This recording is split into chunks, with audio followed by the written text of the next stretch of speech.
Okay, look, I know a tie may sound like a cop-out answer, but I have a really good reason, just trust me. Both Luminous and HuniePop, as we will obviously get into, have a lot of similarities as they are both puzzle games, but the ways that they differ are what makes them a tie in this entry.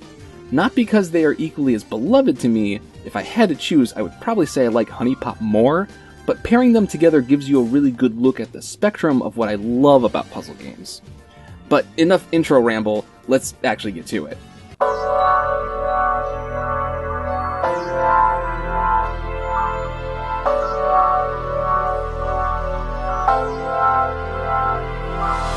Young Tetsuya Mizuguchi, a college student at Nihon University, has his life flip-turned upside down as he finds and plays the 1988 Sega arcade release of Tetris. He loves it. Mans be dumping truckloads of quarters in, and Tetris becomes something very beloved to him. Roughly 2 years later, Mizuguchi sees a photo of NASA's 1990 Virtual Interface Environment Workstation, or VIEW, an advancement in VR technology, and this virtual reality tech prompts him to join Sega and start working in the video game industry. Years later, in 1998, Mizuguchi is at a music festival in Zurich, Switzerland, and he experiences something incredible. I went to the party at night, and it was 1,000 people, not dancing, but moving, he recalls. The music changed, the sounds changed, the movement changed, and the colors changed. I watched from the view, and I remember the word synesthesia.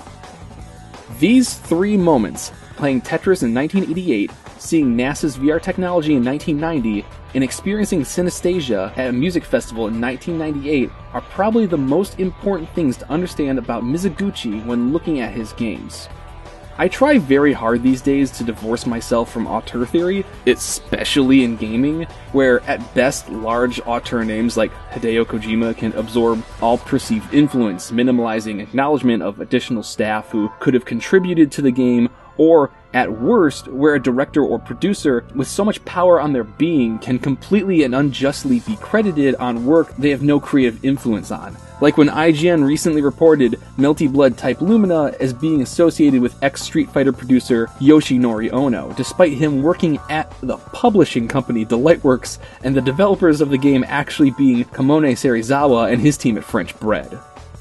All that said, it would be disingenuous to look at games within Tetsuya Mizuguchi's catalog and not attach his influence on them, especially when his style and design mentality is so apparent in everything he produces.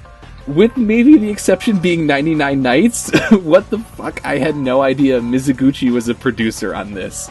I gotta go back to that famous E3 conference and see if like the homie's in the background or something. Regardless, breaking down these events, Tetris is pretty easy to see what happened. People go gaga for Tetris. Just ask the Game Boy release of it. Seeing the VR picture, though, that did a lot in setting Mizuguchi on his path. In an interview with Next Generation magazine, Mizuguchi is asked why he entered the industry, and to that he responds, "I prefer doing something in relation to human senses or entertainment. Something more in relation with human nature. A field where I could do some research. Unlike the arts, where it is often a matter of taste whether something is good or not, creating good interactive entertainment is more easily definable. I chose Sega because it was using new technology and I was able to study things like human movements." Interactivity, more so than what is just required for a game, is a really big deal to him, and you can see this take shape in what he started working on. His first project at Sega was Metropolis Tokyo City Battle, one of those interactive ride experiences on the Sega AS1.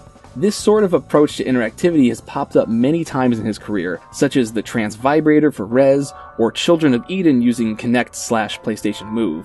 But the more common application to interactivity involves what comes next, the Zurich Music Festival. Mizuguchi specifically name-drops synesthesia, which is a perceptual phenomenon where sensory or cognitive experiences can cause secondary sensory or cognitive experiences. The most commonly known example of this would be grapheme color synesthesia, where letters and numbers have a color associated with them, but synesthesia is a wide expanse of phenomena. For a relevant example, I have always had a minor associative chromesthesia, the phenomena of perceiving color when hearing music. For Mizuguchi, this pivoted his career into rhythm-based games where interaction with the music becomes a large part of the experience. There's one more thing I want to talk about. I know this has gone long, but it's all going to reach a point, I swear.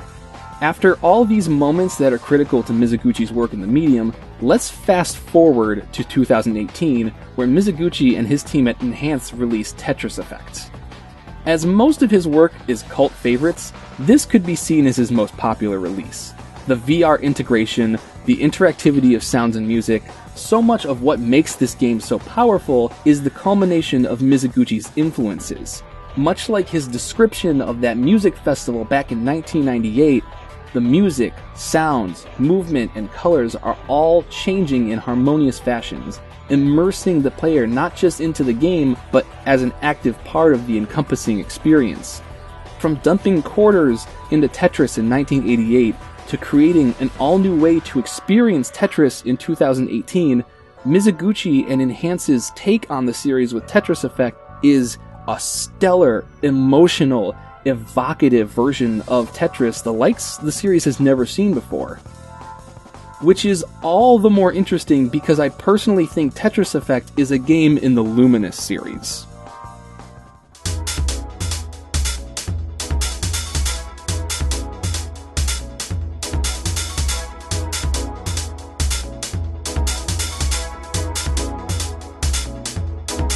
This is a weird description, but in all ways other than the gameplay of Tetris, Tetris Effect is a Luminous game.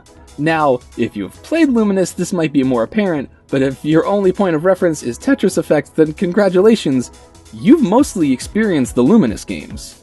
This is not by coincidence. When the PSP was coming out, Mizuguchi wanted to use the system to make a Tetris game with the synesthesia-laden stylings of his cult hit Rez. He wasn't able to get the license for Tetris, so in its place, Mizuguchi and Q Entertainment released Luminous for the PSP in 2004. It's a puzzle game, baby! The blocks gotta drop. In Luminous, you drop 2x2 blocks with different patterns of dual coloring, clearing away blocks by making 2x2 squares of the same color. Once a 2x2 has been made, you can keep adding to the square by dropping additional blocks of the same color to make the square bigger, just as long as every addition makes a part of a 2x2 square. This is not dissimilar to, say, Super Gem Fighter, but the wrinkle in the formula is how these completed squares clear the board. A line glides across the play space, clearing completed squares as it touches them, and holy lord, this is the most important part of the game mechanically. There are many levels to how the line affects the game. Not only does it speed up or slow down depending on the stage, but it dynamically engages in making combos. As it is clearing a combo of squares, you can race against its clear speed and continue to try and add onto it before it ends. There is a risk and reward to this, as obviously you want to stack up as much of a combo as possible, but you can improperly mistime a drop against the line and only have half of the square clear, leaving you with inopportune junk where you thought you were going to have a clean space. To me, this is one of the most intriguing aspects of the game, as you replace the more methodical and calculated style of something like Tetris with the frantic and risk-prone. In Tetris, if you make a mistake, you got a long ways to go before you can fix it. In Luminous, you can work back from a mistake pretty easily, so you feel more encouraged to play in a hectic, high-risk, high-reward style. There's one more thing really important about the clear line. It gives more ways to change the pacing. Once again, to draw Tetris as an example, you can really only affect drop speed. If you want the game to get more intense, you pump the drop speed. In Luminous, you can affect the drop speed and the line speed, allowing the game to twist two separate knobs in crafting the stage's pace.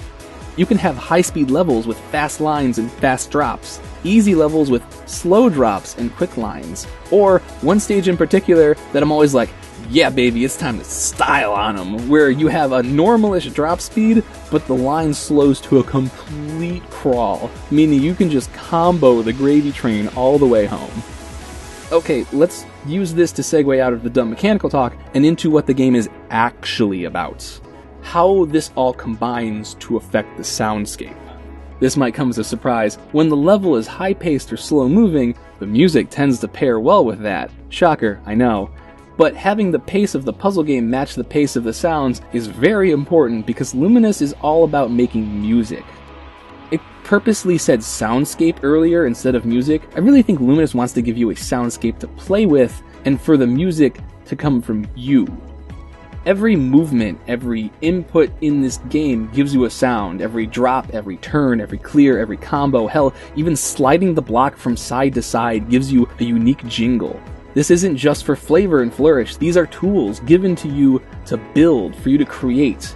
It didn't hit me originally playing it until I played the Abax stage. The guitar line was chugging as I was dropping these kind of purposefully hard to discern orbs, and I realized I was part of the music. I was an active part of the beat. I was helping create the tune. The music was changing, sounds changed, the movement changed, and the colors changed. I think Luminous is the best attempt to gamify the feeling of synesthesia, and what's even wilder is I think it works. It's not always music in the melodic sense, but every stage has some sort of soundscape that you are able to impact and remake anew. It's not just a puzzle game, it's a rhythm game, but unlike a structured rhythm game, this one is freeform jazz. You make your own melody, you make your own sounds, you make your own experience. Composer Takayuki Nakamura is the man responsible for most of the sounds in Luminous, and his diverse collection of noises, both rhythmic and non-melodic, are one of the most critical parts of this game. For probably the best, at least in my eyes, example of how to create your own music in this game, boot up Holiday in Summer.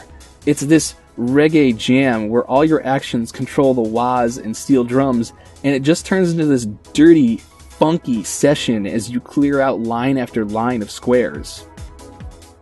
There's one last ingredient to this formula, and it's the visual one. The game bleeds artistic style. The vibrant two-tone color schemes of each level offer a wide variety of visual stimuli.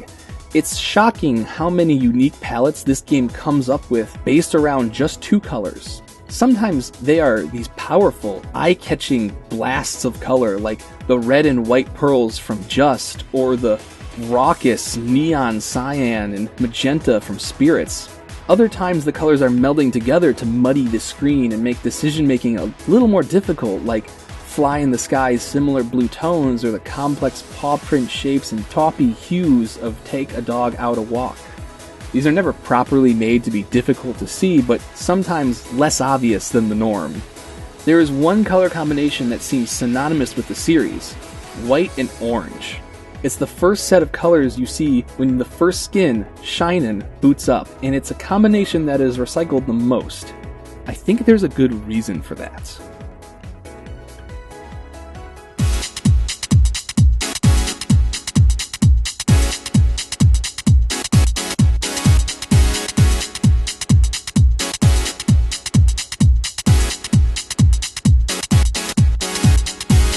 I theorize the reason orange and white is so heavily represented throughout Luminous is because it is synesthetically what Mizuguchi sees the game's vibe as. I think it's what speaks to him the most about the feeling he is trying to impart through the experience. During development of Luminous, they had the moods and the progressions of the game mapped out, but he felt something was still missing. Quote, "We needed much more spice." Mizuguchi started to look to external songs at that point when he came across what is arguably the most iconic song in the series. I went to Okinawa one summer, and I was camping with friends by the beach. We were watching the sunset, and Shinin' just came on, and I thought, that's it. I think it's very important how Mizuguchi describes the version of the game once Mondo Grosso's Shinin' was involved. The musical journey intended to evoke a party from sunset all the way through to sunrise. The white and orange coloring, the journey starting the same way Mizuguchi's did with Shinin' playing during sunset, the book ending of the party with Eri Nobuchika's lights, a skin which has the exact same squares as Shinin', all of it fits together. In recalling the initial marketing of the PSP, Mizuguchi says, "Sony introduced the PSP as an interactive Walkman," he recalls. "I'd made Rez and Space Channel 5 for the Dreamcast and PlayStation 2, but they had no headphone jack. The PSP was the first games console with a headphone jack. So for me, it felt, this is my time, finally! With the PSP, you could play a game anytime, anywhere, any style. Now, you know, we have many things like that, but at the time, I felt it was a big innovation. The term interactive Walkman feels really purposeful to how Luminous is structured. It's a party album with a specific story and feeling it's trying to portray. In the standard play mode, Luminous does something incredibly common. When all the stages are complete, it loops back to the beginning. In most games, this would just be a concession to the gameplay, but in Luminous, it feels purposeful.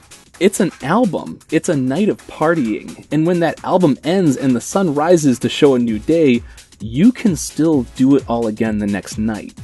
It's cheerful, it's hopeful, it's invigorating. It's like saying goodbye, but only because you know you will see them again. Luminous is a very therapeutic game for me. I find it so easy to get lost within its experience, an experience that begs for your interactivity. I don't exactly fly well. I've gotten better, but I really don't like being in a plane.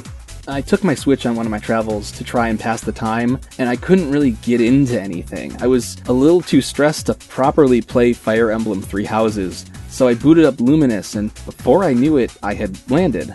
The trance the game puts you in was one so powerful that I was finally able to take myself out of being in that blasted aircraft. I think it's a game more important than just really good puzzle mechanics, cool sounds, and neat art.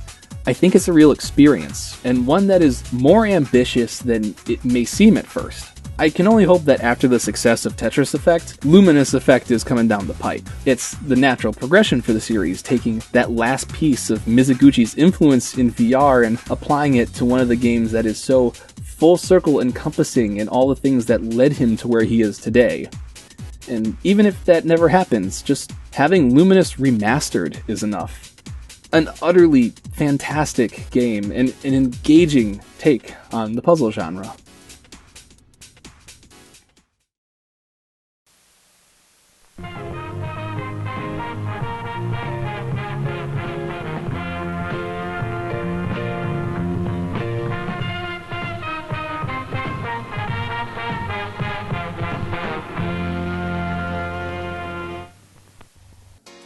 Welcome to the intermission. This is a bit of a new thing I wanted to introduce, where instead of the segmented, scripted, heavily edited stuff, just a bit of a fun, casual banter, off the cuff. I know what I'm going to talk about, but I don't exactly have the script in front of me. There's just, one problem with how I was going to introduce it with this video, and that's that my basement is currently under construction. Which shouldn't be too much of an issue, but the thing I wanted to talk about is currently buried in the back corner. Yeah, see, what I wanted to do was I kind of wanted to show off my limited edition of Luminous. Because, I don't really have much to talk about on this topic. I just want to show it off, and it'd be fun for video purposes. But here it is, currently in gay baby jail, stuck behind a glass case. And there's a bunch of shit in here that I don't really want to move to get to it, because, construction time. So you'll have to take my word for it. It's really cool. You press the button right there at the side. It lights up and plays music. It's got all sorts of swag, including, you can very barely see it back there. That's a signed certificate of authenticity from Tetsuya Mizuguchi. Yeah, super cool. Spent money on it. I don't regret a cent spent on it. And can't show you. Construction. Anyways, back to the video.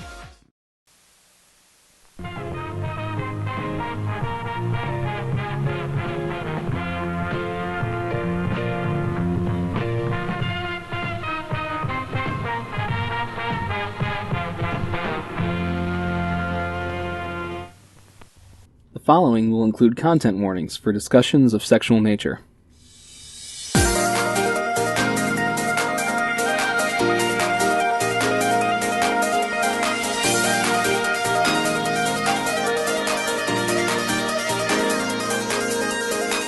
On episode 107 of Retronauts, wherein discussing Sega's arcade classics, Jeremy Parrish mentions the term Blue Sky Gaming in relation to Outrun. In the episode, it is mentioned alongside the serene, breezy vibes that Outrun has, but how the game is not really a racing game, but a driving game, and that cooler, not specifically casual, but maybe more calm and enjoyable environment and atmosphere of the game. That term, Blue Sky Gaming, really stuck with me as a way to describe colorful, relaxing games, but not games inherently lacking in challenge. It's friendly, it's engaging, it's not looking to accurately portray the realistic, but instead show it through a more vibrant lens. However, in researching the descriptor, I found it comes as a somewhat satirical campaign slogan, "Blue Skies in Gaming," from the UK Resistance publication. Despite its tongue-in-cheek beginnings, I have seen the term "blue sky" pop up again as a design aesthetic in gaming, specifically that Sega arcade era and how its vibrance was a reflection of the 80s and 90s culture. It looks like the way I took the term doesn't seem to properly align with the definitions I see out there, so if you can permit me to be absolutely self-serving and coin a term for my own uses, I would like to call the feeling and aesthetic of games that straddle the line of colorful pop, relaxing yet engaging gameplay, and the ideology of a serene world much like the economic boom of the 80s and 90s. Pink Sky Gaming. And Honey Pop is my Pink Sky Gaming. This is my comfort, this is my relaxation. Oh wait, we should back up. This is a porn game. Okay, yeah, let's clear the air here. Honey Pop is absolutely ero-gay. It is a match 3 puzzle game wrapped up in very light dating sim framing. You meet some girls, you take them on dates, show off how to match 3 shiny bubbles in a row, and after enough romantic getaways, you take a ticket to Pound Town. If you are wondering what on earth makes this game so much more noteworthy than any old horny flash joint, you're in luck because I'm about to tell you until I'm blue in the face. Or pink, you could say, because if the preamble didn't spell it out for you, Honey Pop is the vibe I was trying to describe with Pink Sky Gaming. It's a calming, comforting game that shines with color and personality. I have a lot I want to say about it, but for starters, it's probably best to describe Honey Pop as a game-ass game.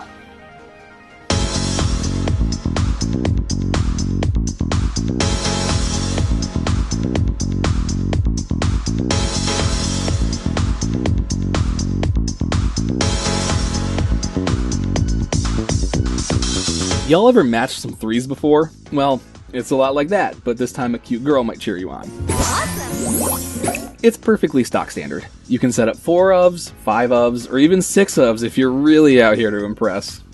There's no timer when making matches, just a set number of turns to hit the required score to complete the date. There's items and score percentage increases and blah blah blah. It's a match 3 game. I don't really need to bore you with the details. All you need to know is that it doesn't have the issue Puzzle Quest had that is still burned into my memory, where if you leave harmful matches near the top of the screen, the new drops totally bone you. Anyone who's played the first Puzzle Quest knows exactly what I'm talking about. So I have this mount and I'm learning new spells. Dude, those chicks are hot. And then there's cities all over. What's more important is the dating sim aspects. You have a selection of girls for which to pursue, and it takes 5 successful dates for you to take them back to your place. Each successful date you go on raises a universal score needed to clear another date.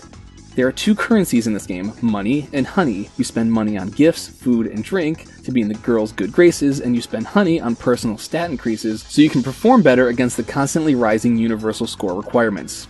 Girls like gifts. Giving them the type of presents they want will kick you back some honey and possibly unlock hair and outfits.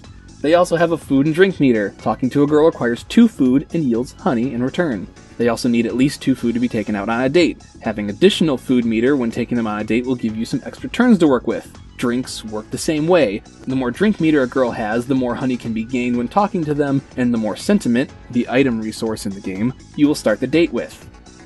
The series of mechanics and meters and currencies is a little confusing at first, it actually took me years to realize that extra food gave you extra turns, but trust me, you can get it down pat in time.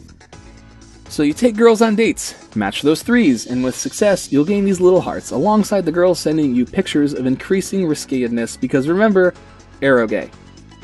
Get a girl with 5 hearts, and after a successful date, you 2 will go back to your room. The baby-making mixtape will be put on, and suddenly, the matching of 3s changes up a bit. It's a simple change, but I really like this. No longer is the match 3 game a patient and calculated turn-based ordeal, now you just go hard and heavy at making combos with no turns, trying to hit the score as it slowly ticks down for every moment of inactivity. And as absolutely fucking dorky as this is gonna sound, this is a great switch in mechanics to try and represent sex. I think it's a very purposeful move, and one that sticks the landing. Anyways, you do this process across the cast, you unlock some secret characters, some better than others, and eventually you prove that you are king fuck of the mountains. Bada bing, bada boom, that's HuniePop as a game-ass game, and it's really good. It may be a little hard to discuss why this works so well without getting into items further down the video because yeah, it's just matching some threes. If you've ever matched some threes before, you know what to expect, and it's not like this is really a radical take on the puzzle structure. But it does feel perfectly tuned. The amount of pieces on the board feels just right, you rarely feel like you were given a bogus board state, the sound effects for the matches and combos are these beautiful little serotonin dumps of sparkly explosions. In the words of Todd Howard, all of this just works. It's not, I'm not kidding. But the whole of why HuniePop is so good to warrant being on my top 5 favorite video games, we have to look past just what it mechanically offers.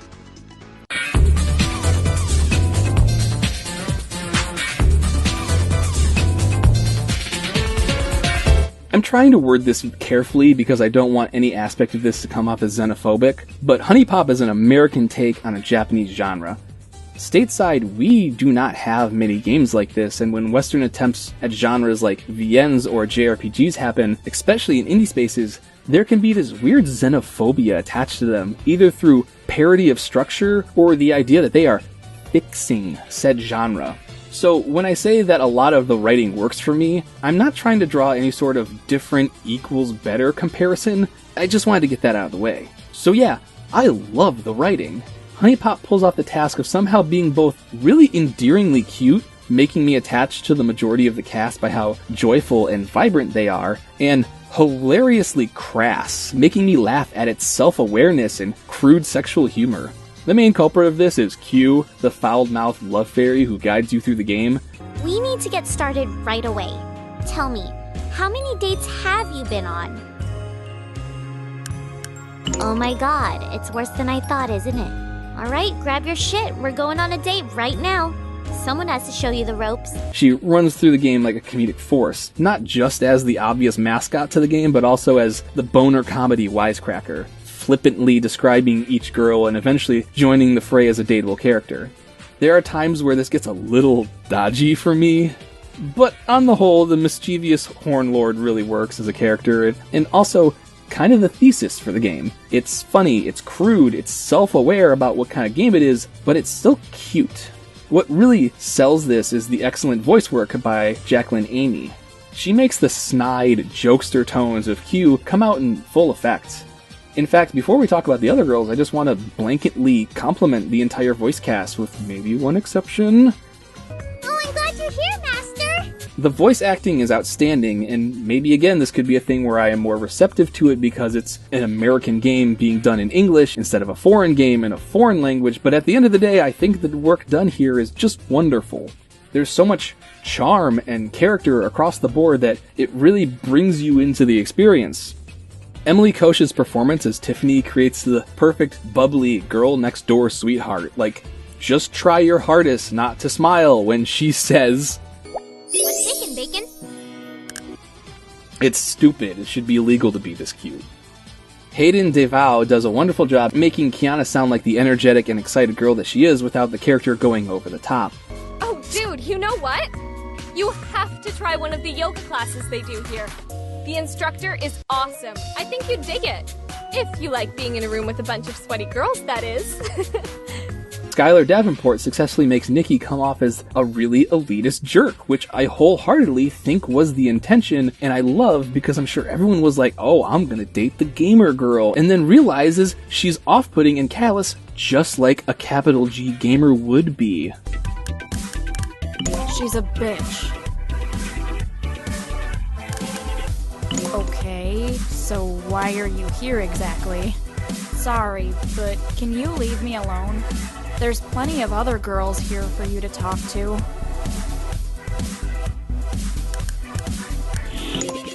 Brittany Lauda put on her working boots when voicing Audrey, who's not a tsundere. No, dear sweet child, she is a mega bitch.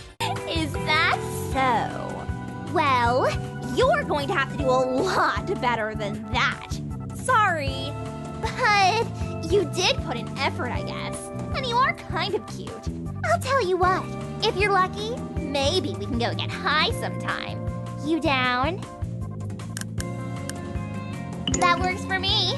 Funny story. Back when I was in high school, I was on Ultimate Guitar a lot, as I was a budding guitarist, and there were always articles on the front page. One year, it was the top 5 and bottom 5 bands of the year, and somehow, through grit and determination, Avenged Sevenfold made both lists. And that's really funny because I was still on 4chan at the time when this game came out, and Audrey, the mega bitch, was able to pull off the same feats, being at the top of many people's favorite girl lists and at the bottom of many as well.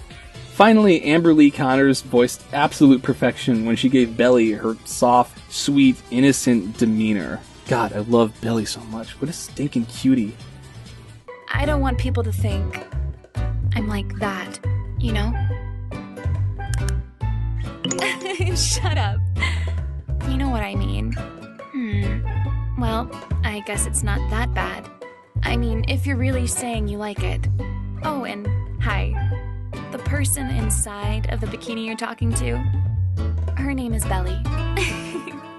I'd also like to shout out Kira Buckland as Lola, purely for the fact that I can mention that I've hung out with her a few times because I worked some conventions she was at. Not like she knows who I am or anything, so that kind of kills the humble brag, but I gotta throw it in somewhere. The voice cast of this game fucking rules. I am 100%, well, not 100%, invested in every one of these characters due to the strengths of both the writing and the voice work. This game isn't a visual novel or anything, it's not like there are routes for you to go on with these girls, and that's the wild thing. I really wish there was.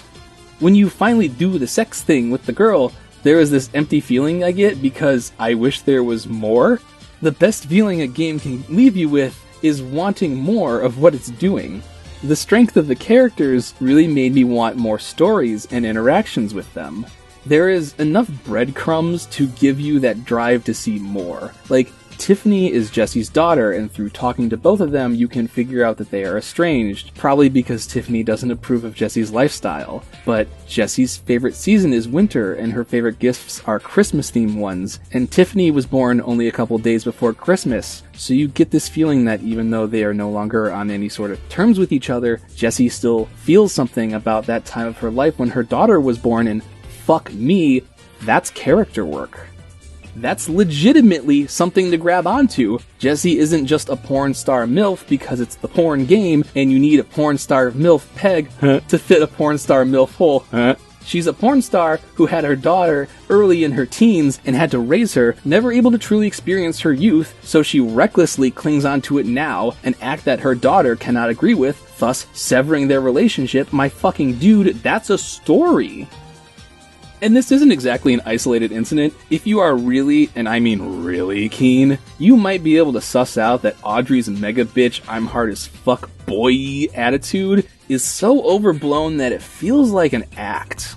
In one of the updates to the game, it addressed the feedback that players wanted a bit more of a formal end to the game. So after you bang each girl, you get their panties as an item to show your completion. An update allowed you to give them to Kyo, the Q, to show a soft ending where she muses over the girls you met on your adventures, and she reveals that Audrey was a virgin. Once again, let's really not dive in and analyze this too deeply, but it is decidedly an additional layer of the character that Audrey fucking talks this massive game, but is, at least on some level, putting up a facade. Hey, we can hang out again, like this. Or whatever, I don't care. Do what you want. I fucking love this. It doesn't need to be deep character writing, even if I maybe want more of that, but it is absolutely more than just a game taking a bunch of stock standard character archetypes, plopping them in the game, and then having me remove their clothing when I do enough gameplay matchy-matchy wins. And as much as the fun character work is a huge part of the game for me, there is one thing even more important.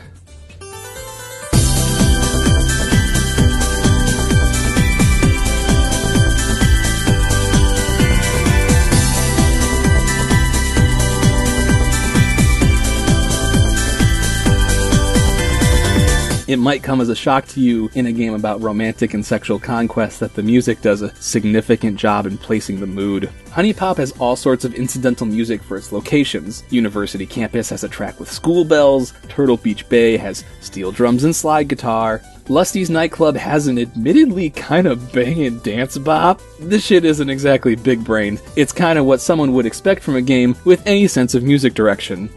What I think is most interesting is how the music direction changes when you start dealing with the date locations.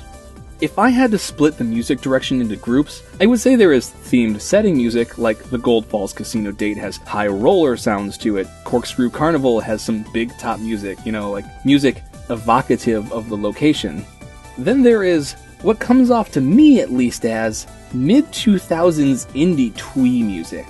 Like, this isn't Los Campesinos level of manic energy, but maybe more a Belle and Sebastian softness, or the comfort of a track off the Clientele's Suburban Light. HuniePop doesn't use a whole lot of reverb or dreamy soundtracks, but listen to the parts that make up some of these date location tracks, and I think you can identify the 2000s indie pop style. Like, listen to Hiking Trail.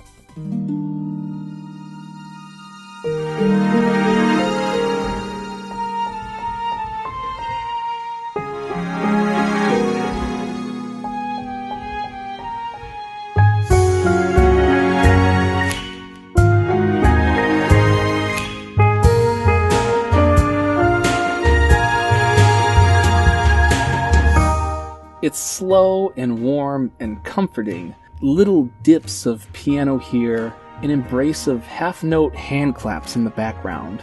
It's a layered presentation with a little bit of bounce to it, almost as if you are holding hands on a date and someone whimsically starts to skip a little, forcing their partner to meet their galloping stroll.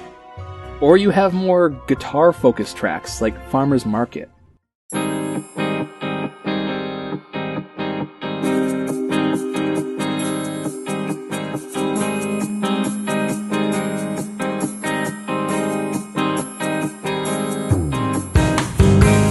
From the first notes, you can hear immediately that indie pop jangle of the guitar set the entire mood for the song. In Tennis Court, you get back to that whimsical bounce.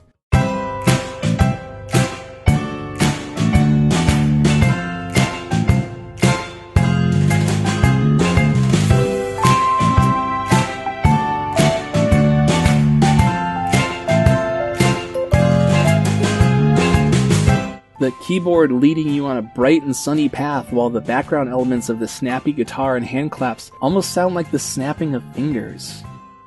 If I had to hazard a guess at the standout track that most people gravitated towards, it would be Water Park.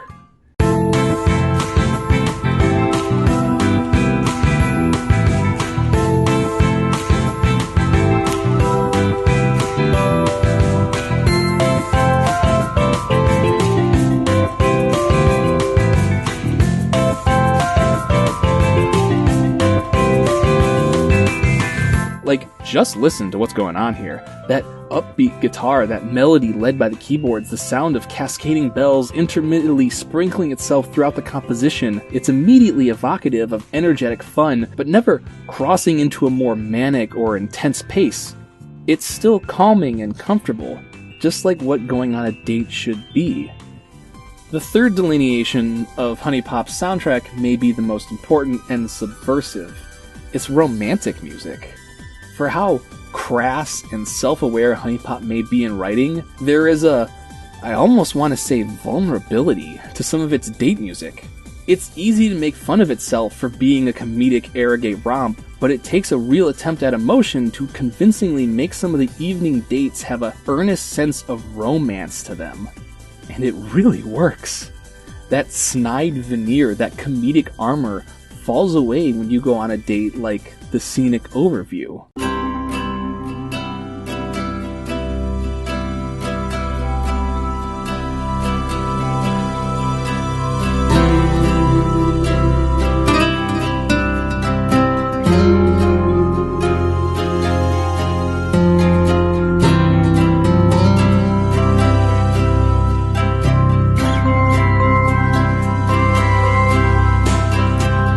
You can tell from the first guitar strums that the mood has shifted to something completely different. This isn't a joke anymore. This is a real attempt to capture a feeling as you hear the soft ooh in the background give off this sense of gazing into the starry sky, hand in hand with your date. Like so much of this game's sound direction, it stops being about comedy when the moment is right and asks you to take it in earnest as a romantic venue. In Outdoor Lounge, you can hear this perfectly.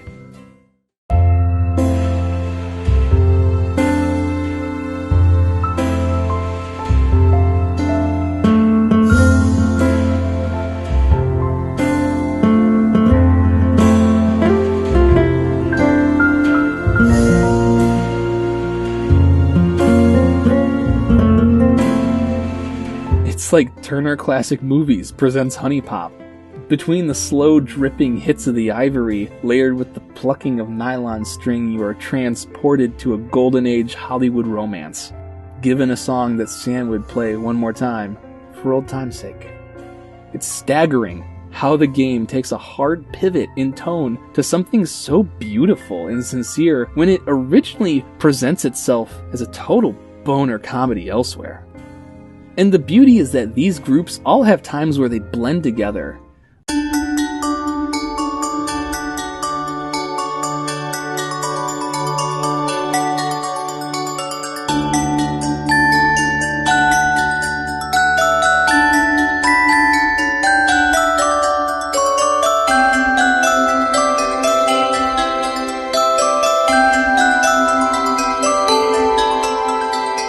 Ice Rink borrows that indie pop bells and whistle, but instead creates a echoing tone that sounds like two people in love, able to have the entire ice rink to themselves to fall over each other. You can hear it in the composition, the sound of small melody in reverberation of a larger space that is not entirely filled. It blends both styles to better help you understand that these aren't just one-trick ponies. This is a sound direction that is determined to nail an emotion, and hopefully strongly enough that the average player will pick up on it.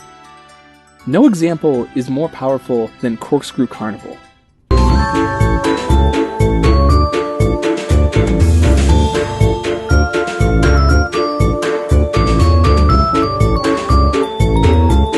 This is upfront Carney Barker music with its stompy pace and whirling whimsy supporting elements.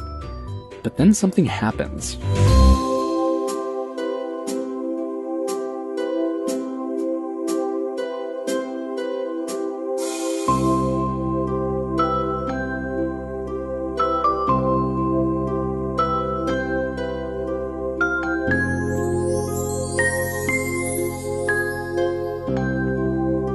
Carnival sounds melt into this beautiful and vulnerable melody, almost as if the sounds of the big top fade away as you and your date realize that maybe tonight is something special.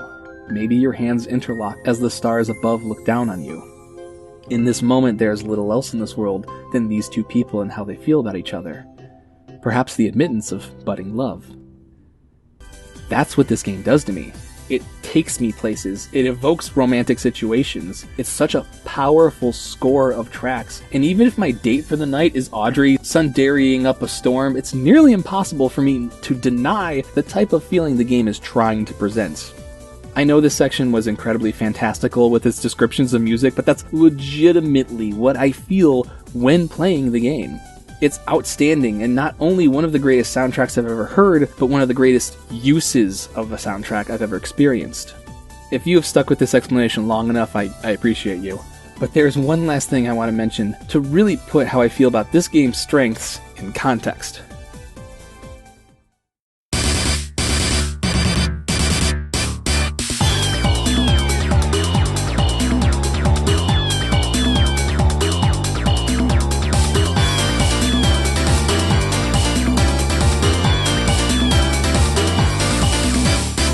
It's entirely possible to digest what I've said so far about Honey Pop and think, well, it's just Titty Match 3 with good writing and music. What's so special about it? And I won't blame you if that's your takeaway, but let's take a detour real quick. Perino Party is a game released by Frontwing, yes, that Frontwing, in 2016, and it serves as almost the perfect foil to Honey Pop. You transfer into a dorm with girls, and through puzzle and VN prowess, you get to know them / get sideways with them. This game is fucking awful. Almost everything that Honey Pop is, Perino Party is not. You meet the girls of this game as you are literally introduced to them by name and the boldly defined sexual nature that will be constituting their personality. Click on the titty witch of your choice, and you are immediately shuttled to the puzzle game. The Match 3 system has been given a puzzle and dragons makeover. Now your turn constitutes dragging a piece through the board for a small segment of time, hopefully disrupting the board to your combo advantage.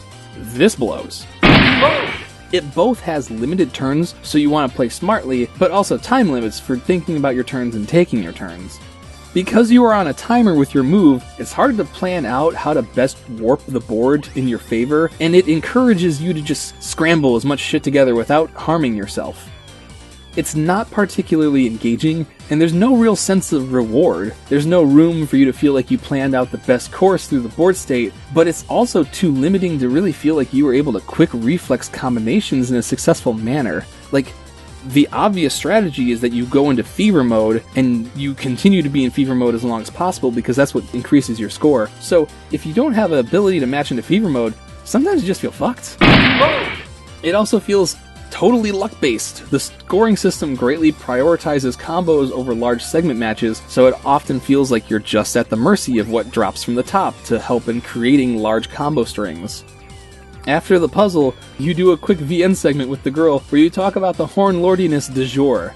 This is the pits, man. It's not really erotic. It's not really funny. It's... Cringe. There's no other word for it. This makes me cringe. It's embarrassing.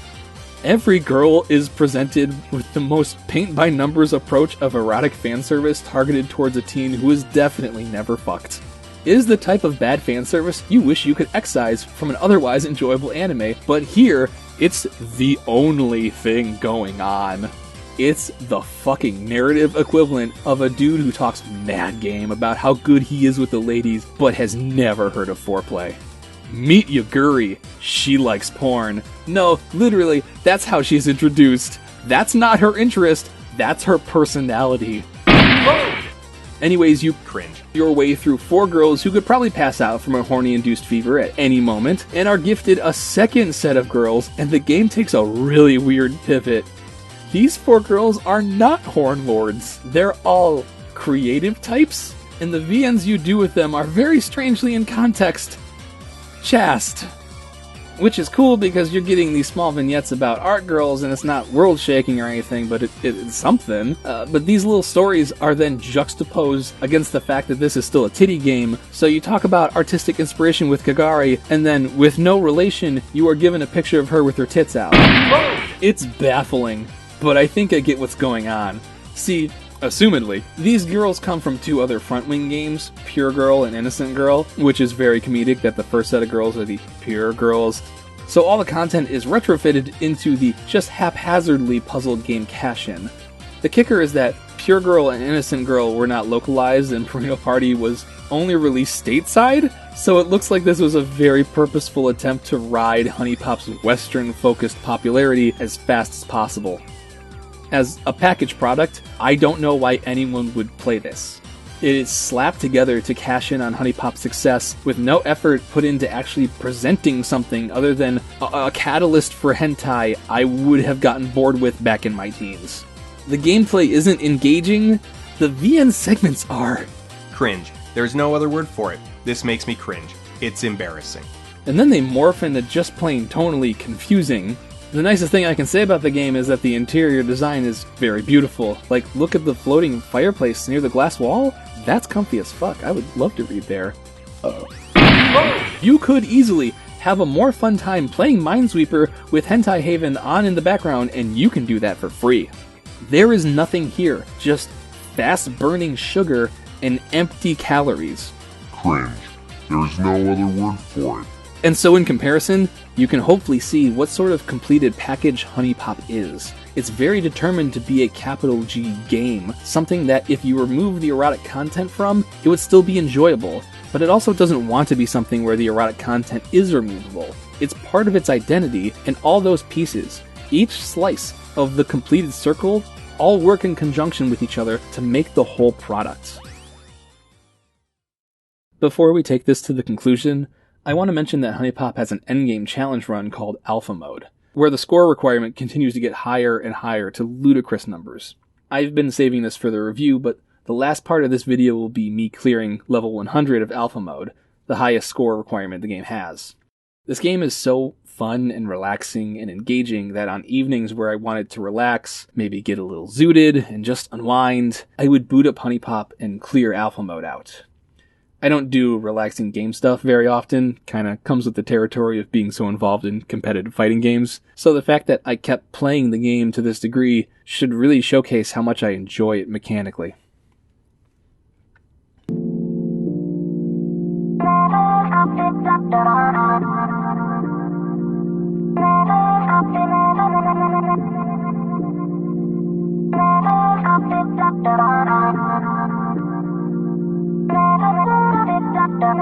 So there you have it, a tie in the number 5 position. Like I said earlier, if I had to choose one above the other, I would probably be Honey Pop, but honestly they work better in tandem than separately. Both are musically and artistically minded, have therapeutic aspects, and each game could be seen as an expression of puzzle game intensity, with Luminous being the fast pace and the quick thinking, and Honey Pop being the methodical and calculated. This video ran mad long, as it was going to because, duh, covering 2 games, so please do not expect number 4 and number 3 to be as long as this. Number 2 and number 1, maybe, but that's a long way off. So long, and good night, y'all. We'll see you on the flip side.